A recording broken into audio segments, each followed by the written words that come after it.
আল্লাহর হাবিব সাল্লাল্লাহু আলাইহি ওয়াসাল্লামের বয়স তখন 35। বয়স কত? মজার একটা ঘটনা, খেয়াল করে শুনবেন। বয়স কত? 35। কাবা ঘরের পুনর্নির্মাণ হবে। কাবা ঘরের 4টা কর্নারের একটা কর্নার আছে আর রুকনুল হাজারিল আসওয়াদ, যেখানে হাজরা আসওয়াদ পাথর থাকে, ওইটাকে সরানো হয়েছে। এখন কাবা ঘরের নির্মাণ শেষ, ওই হাজরা আসওয়াদ পাথর নিয়ে এটার কর্নারের মধ্যে সেট করা হবে। কিন্তু কে রাখবে? কারণ হাজরা আসওয়াদ তো যেন তেন পাথর নয়, জান্নাতি পাথর। কিয়ামতের দিন এই পাথরের ভেতরে আল্লাহ একটা জিহ্বা দিবে, 2টা চোখ দিবে। এই পাথর বলবে, আল্লাহ এই লোকগুলো আমারে চুমু দিয়েছিল, এর উসিলায় আজকে তুমি তার জান্নাতে ঢুকায় দাও। তো এটা অনেক সম্মানিত পাথর, এই পাথরকে বহন করাটাও সম্মানিত। 4 দলের মক্কার 4 নেতা বলে, এই সম্মান আমরা হাতছাড়া করতে চাই না, কেউ এই পাথরে হাত দিতে পারবে না। এক নেতা কয়, আমি নিব, আমি নিয়ে এটা কাবা ঘরে রাখবো।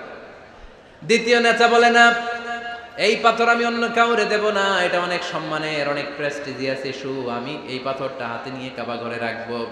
তৃতীয় নেতা বলে, না, রক্তের গঙ্গা বইয়ে দেব, কিন্তু এই পাথর কাউরে দেব না। চতুর্থ নেতা বলে, না, আমি নেব। কিলাকিলি আছে না নাই? পাথর কয়টা? নেতা কয়জন? 4 জন। কিভাবে এই সম্মানিত পাথর নিয়ে সেট করবে? কেউ মীমাংসায় যেতে পারে না। এক মুরব্বী বলে, থাক, আজকের জন্য এখানেই সবার মুলতবি, আগামী দিনে এই মসজিদুল হারামের দরজা দিয়ে প্রথম যে ঢুকবে সে সিদ্ধান্ত দিবে। আল্লাহর মেহেরবানি, এর পরের দিন এই পথ দিয়ে ছুটে এসেছে বিশ্বনবী মুহাম্মদ। সুবহানাল্লাহ পড়বেন না? আল্লাহ পড়েন আওয়াজ করে। কামলিওয়ালা নবী প্রথম আসলেন, সবাই খুশি, জামিন রাদিনা বি। আরে আলামিন আসছে, আলামিন আসছে। সবাই বিশ্বনবীকে বললেন, এই এই ঘটনা। কেউ তো পাথর ছাড়তে চায় না। পাথর হইল একটা, নেতা কয়টা? এখন কে এই পাথর নিয়ে রাখবে? এই নিয়ে মারামারি। আল্লাহর হাবিব সাল্লাল্লাহু আলাইহি ওয়াসাল্লাম বললেন, যাই, হালুম্মা ইলাইয়া সাউবান, একটা কাপড় নিয়ে আসো, আমি এখনই সলিউশন করে দিচ্ছি। সুবহানাল্লাহ নাই? কাপড় নিয়ে আসা হলো। বিশ্বনবী বললেন, কই পাথর? সবাই বলল, এই পাথর। আল্লাহর হাবিব সাল্লাল্লাহু আলাইহি ওয়াসাল্লাম মোবারক হাত দিয়ে পাথরটা তুললেন। 4 নেতারে বললেন, ও 4 নেতা, কাপড়ের 4 কর্নারে তোমরা ধরো। 4 নেতা কাপড়ের 4 কর্নারের মধ্যে ধরলো। বিশ্বনবী নিজ হাতে পাথরটা নিয়ে কাপড়ের মাঝখানে রেখে দিলেন। এবার বিশ্বনবী আগে আগে যায়, 4 নেতারে বললেন, 4 কর্নার ধরে পাথরটারে নিয়ে আমার পেছনে পেছনে আসো। কাবার কাছে যে বিশ্বনবী আবার নিজ হাতে পাথরটা তুললেন, আবার নিজ হাতে কাবার ভেতরে রেখে দিলেন। পড়েন সুবহানাল্লাহ। সম্মান আসলে 4 নেতার দিকে যায় নাই, সম্মান গিয়েছে বিশ্বনবীর দিকে। এতক্ষণ কাউরে দিবে না, এখন কেউই ধরতে পারে নাই, তারপরেও খুশি। সুবহানাল্লাহ কইবেন না? প্রথমে যে হাজরে আসওয়াদ পাথর ধরছে কে? বিশ্বনবী। কাপড়ে রাখছে কে? বিশ্বনবী। আবার কাপড় থেকে উঠিয়ে হাজরে আসওয়াদের পাথরটারে কাবার ভেতরে ঢুকাইছে কে? সুবহানাল্লাহ কইবেন না? সব সম্মান গেল বিশ্বনবীর হাতে, সব স্ট্যাটাস গেল বিশ্বনবীর হাতে। 4 নেতা কাপড়ের কিনারা ধইরাই খুশি। এইটাই বলে নেতৃত্বের গুণাবলী, চিল্লায় বলো ঠিক কিনা? কনফ্লিক্ট রিজলভিং অ্যাবিলিটি, বিরোধ নিষ্পত্তি করার কোয়ালিটি থাকা চাই, তবেই তিনি নেতা। কি কারিশমা দেখছেন? What a charismatic leader. এতক্ষণ রক্তের বন্যা বইয়ে দিবে, কাউরে দিবে না পাথর। এখন কেউই ধরতে পারে নাই, কিন্তু স্লোগান দিতেছে জিন্দাবাদ। আসরা নাই?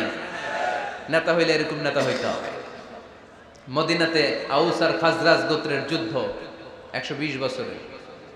কয় বছর? কেউ থামাতে পারে না, রক্তক্ষয়ী যুদ্ধ।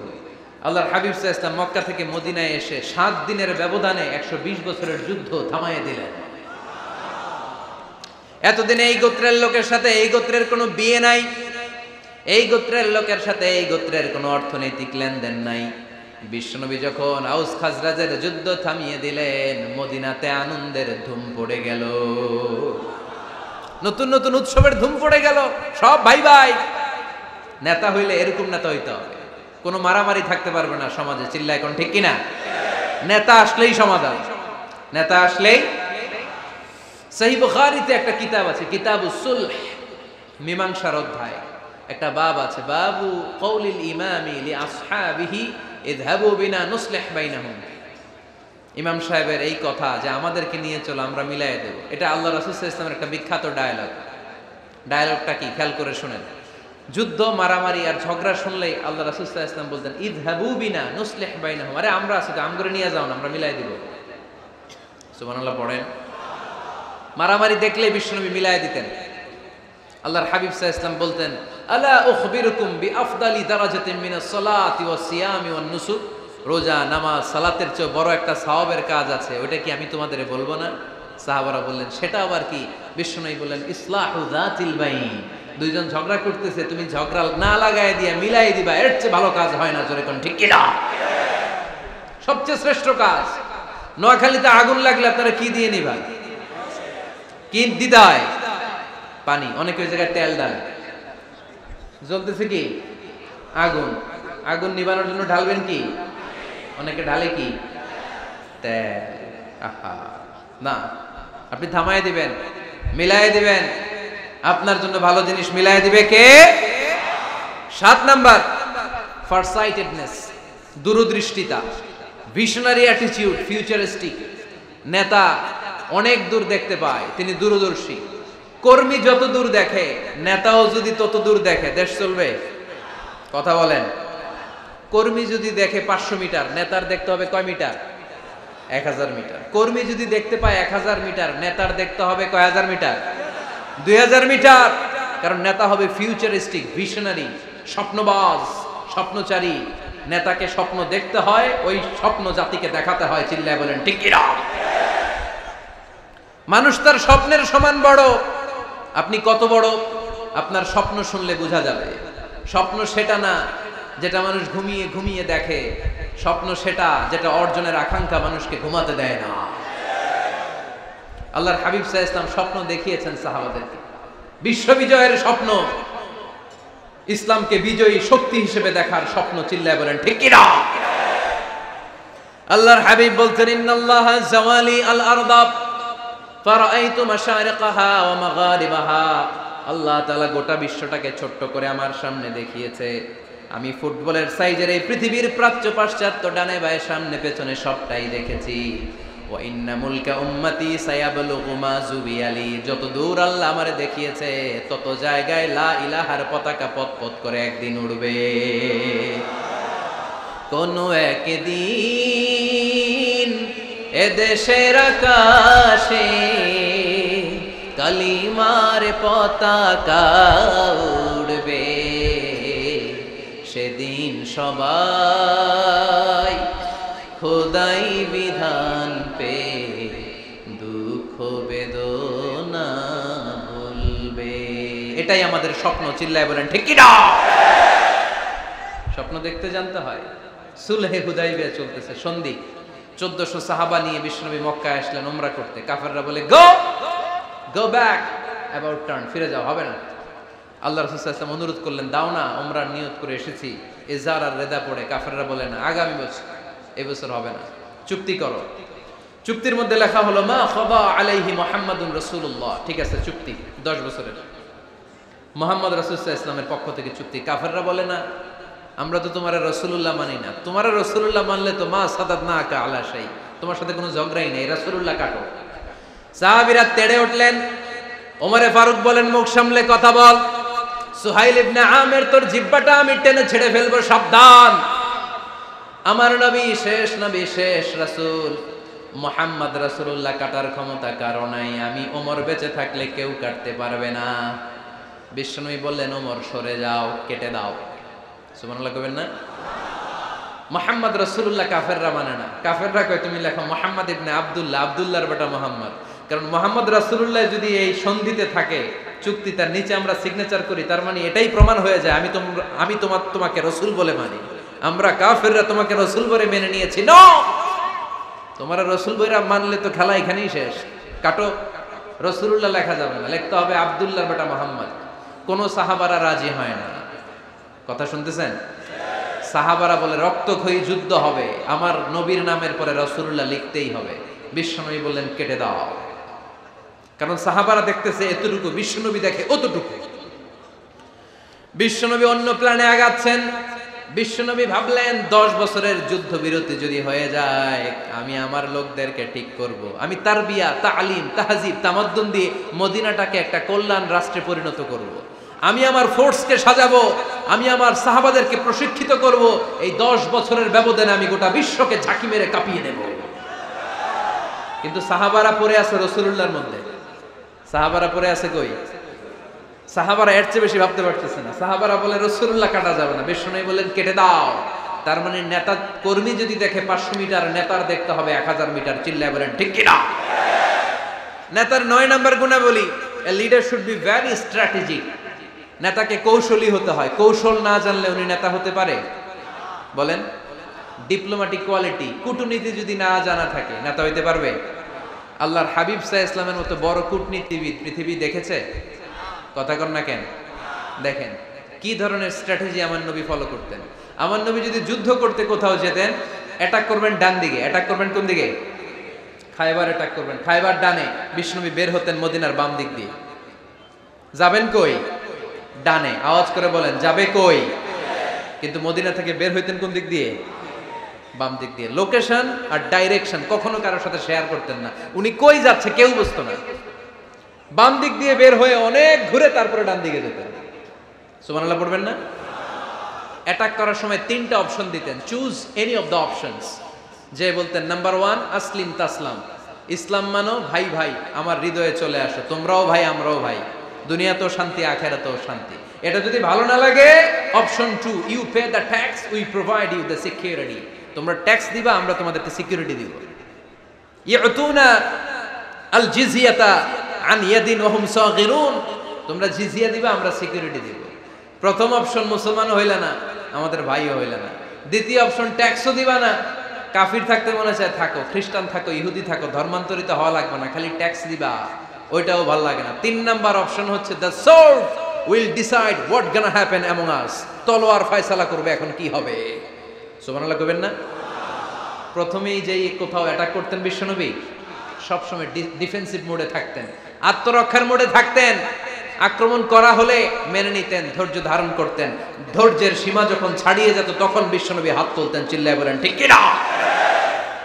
যুদ্ধের ময়দানেও যখন সেনাপতি পাঠাতেন বলতেন খবরদার নারীদের গায়ে হাত তুলো না, বৃদ্ধাদেরকে মেরো না, শিশুদেরকে মেরো না, ওই এলাকার পাদ্রীদের গায়ে হাত তুলো না, ওই এলাকার গবাদি পশুগুলোকে হত্যা করো না, গাছপালাগুলো ধ্বংস করো না। তোমাদের বিরোধী যোদ্ধারাও যদি তলোয়ার রেখে দিয়ে হাত তুলে বলে আল আমান, সিকিউরিটি সিকিউরিটি, আমরা আমান চাই, নিরাপত্তা চাই, তাকেও মেরো না। সুবহানাল্লাহ পড়বেন না? গোটা বিশ্বকে সভ্যতা শিখিয়েছেন। মক্কা বিজয়ের পরে গণধর্ষণ করেন নাই, গ্রামকে গ্রাম তিনি জ্বালিয়ে দেন নাই, হাজার হাজার লক্ষ লক্ষ শত্রুকে এক বাক্য দিয়ে ক্ষমার ঘোষণা দিয়েছেন, চিল্লায় বলেন ঠিক কি না? As a father, as a teacher, as a commander, as a leader, as a lawgiver, as a lawmaker, as a reformer of the society, Muhammad is the superman of the world. আওয়াজ করে পড়তে হবে আল্লাহু আকবার। কূটনীতি কারে বলে? Diplomacy কারে বলে? স্ট্র্যাটেজিক অ্যাটিটিউড কারে বলে? শিখে নেন। বদরের প্রান্তরে বিশ্ব ইসলাম উপস্থিত হলেন। ওই যে কাফেরদের তাবু, কাফেররা আসছে 3 দিন আগে, মুসলিম সৈনিকরা পৌঁছলেন 3য় দিন। এসে বিশ্ব ইসলাম সবাইকে বললেন কত হতে পারে কাফের, কেউ বলতে পারে না। 2 জন রাখাল পেয়ে জিজ্ঞেস করলে এই রাখাল কয়দিন ধরে আছো? আমরা 1 সপ্তাহ ধরেই বদরে আছি। শুনতেছেন? শুনতেছেন? উনি বললেন ওই যে কাফেররা যে আসছে কয়দিন আগে? কয় 3 দিন আগে। 3 দিন আগে। কত হবে সংখ্যা? কলু কাসীর, অনেক। কত হইতে পারে? রাখাল 2 টাকা জানি না। আল্লাহ রাসূল সাল্লাল্লাহু আলাইহি ওয়াসাল্লাম চিন্তায় পড়ে গেলেন, কারণ ওনার যুদ্ধে অ্যাটাকের সিস্টেম ছিল শত্রু সংখ্যা কত এটা আমাকে জেনে নিতে হবে। সুবহানাল্লাহ পড়বেন না?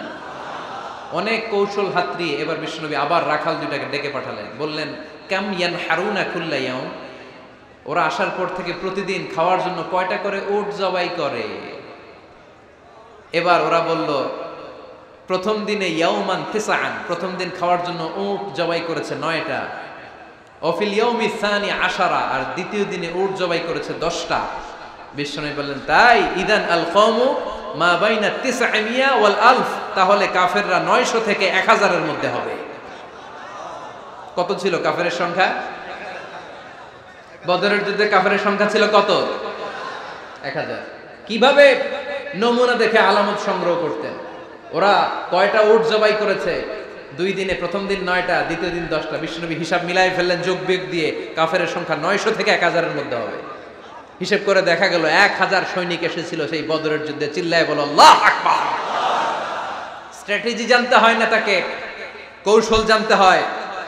সর্বশেষ নেতার যে গুণ, এটা বলে শেষ করব, সাকসেশন ম্যানেজমেন্ট। নেতা ভালো নেতা বানায়া যায়, ঠিক কিনা? A good leader produces a good leader.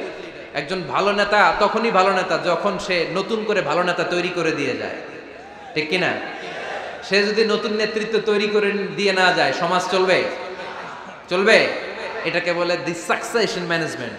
আল্লাহ রাসূল সাল্লাল্লাহু আলাইহি ওয়াসাল্লাম ভালো সাকসেসর রেখে গিয়েছিলেন, এমন কিছু যোগ্য নেতৃত্ব তৈরি করে গিয়েছিলেন, উনার পরে টানা 30 বছর নেতৃত্ব নিয়ে মুসলিম উম্মাহকে 1 সেকেন্ডও ভাবা লাগে না। চিল্লায় বলো মুসলমান, ঠিক কিনা? ভালো নেতা ভালো নেতা বানায়। নেতা খালি নেতৃত্ব দেয়, উনি কোনো নেতা বানায় নাই। এটা কি নেতা? কথা বলেন। এবার উত্তর দেন। আমার নবী ইন্তেকালের আগেই যোগ্য নেতৃত্ব তৈরি করে রেখে গিয়েছিলেন কি জান নাই? কাকে রেখে গেছেন? আবু বকর। আরহামু উম্মতি বি উম্মতি আবু বকর, এই উম্মতের সবচেয়ে রহমদিল। আর কারে রেখে গিয়েছেন? ওমর। আশাদ্দুহুম ফি আমরিল্লাহি ওমর। আল্লাহর জমিনে আল্লাহর দ্বীন বাস্তবায়নে সবচেয়ে কঠোর ছিল ওমর। ওনার ক্যারেক্টারিস্টিক এমন ছিল, কথার আগে হাত চলতো, জোরে কোন ঠিক কিনা? আল্লাহর হাবিব সাল্লাল্লাহু আলাইহি ওয়াসাল্লাম বলতেন, লা নাবিয়্যা বা'দি ওয়ালা রাসূলা, আমার পরে নবীও নাই রাসূলও নাই, তবে লাউ কানা বা'দি লাকানা ওমর, আমার পরে যদি নবী হওয়ার যোগ্যতা কারো থাকে, আমার ওমরের সেই যোগ্যতা আছে।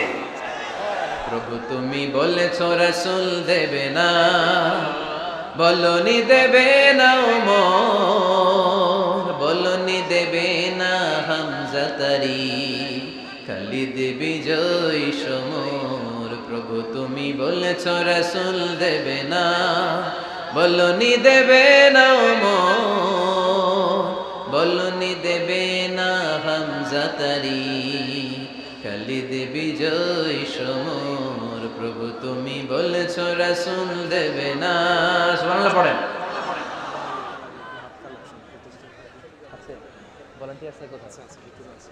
এই উঠতেছেন কেন? হ্যাঁ, উঠলেন কেন? এই 2 ঘন্টা ওয়াজ শোনার পরে শেষ বেলায় আপনারা উঠে যাবেন না? বিশৃঙ্খলা আমি দেখতে চাই না। একটা লোক প্যান্ডেলে আওয়াজও করবে না, উঠতেও পারবে না। আমার নবী নিজেও ছিলেন শ্রেষ্ঠ নেতা, রেখেও গিয়েছেন শ্রেষ্ঠ নেতা। চিল্লায় বলেন ঠিক কিনা? সাইয়েদনা আবু বকর, সাইয়েদনা ওমর ফারুক, উসমান যুন্নুরাইন, আলী রাদিয়াল্লাহু তাআলা আনহু যোগ্য নেতৃত্ব হাতে কলমে প্রশিক্ষিত করে ওনাদেরকে রেখে গিয়েছেন। তাই মুসলিম উম্মার নেতৃত্বে সংকটে পড়া লাগে নাই। জোরে কোন ঠিক কিনা? জি। তো এইজন্য আমরা চাই আমাদের একটা সেন্ট্রাল লিডারশিপ থাকুক, কেন্দ্রীয় নেতৃত্ব, যেই নেতাদের নেতৃত্বে আমরা সামনের দিকে যাব। যে 10টা পয়েন্টস আমরা শুনলাম, আমাদের সব নেতাদের এই গুণগুলো থাকার দরকার আছে না নাই? এই গুণগুলো আমলে নিয়ে মুসলিম উম্মার এই নেতৃত্বের সংকট যেন আমরা কাটিয়ে তুলতে পারি। আল্লাহ তুমি তৌফিক দান করো, আমরা পড়ি আমিন। এখানে বিশাল একটা প্রতিষ্ঠান আছে, এই বিশাল প্রোগ্রাম থেকে শুরু করে অনেক খরচ ওনাদের হয়েছে। স্বেচ্ছাসেবক ভাইয়েরা তাদের সময় মাত্র 2 মিনিট, এই 2 মিনিটে প্যাকেট নিয়ে আপনাদের সামনে যাবে। যার যতটুকু সুযোগ হয়, আমরা কেউ বাদ যাব না। এই প্রোগ্রামের জন্য এবং এই বিশাল মাদ্রাসার জন্য আমরা মুক্ত হস্তে দান করে যাব। এই উঠতেছেন কেন? উঠলেন কারা কারা?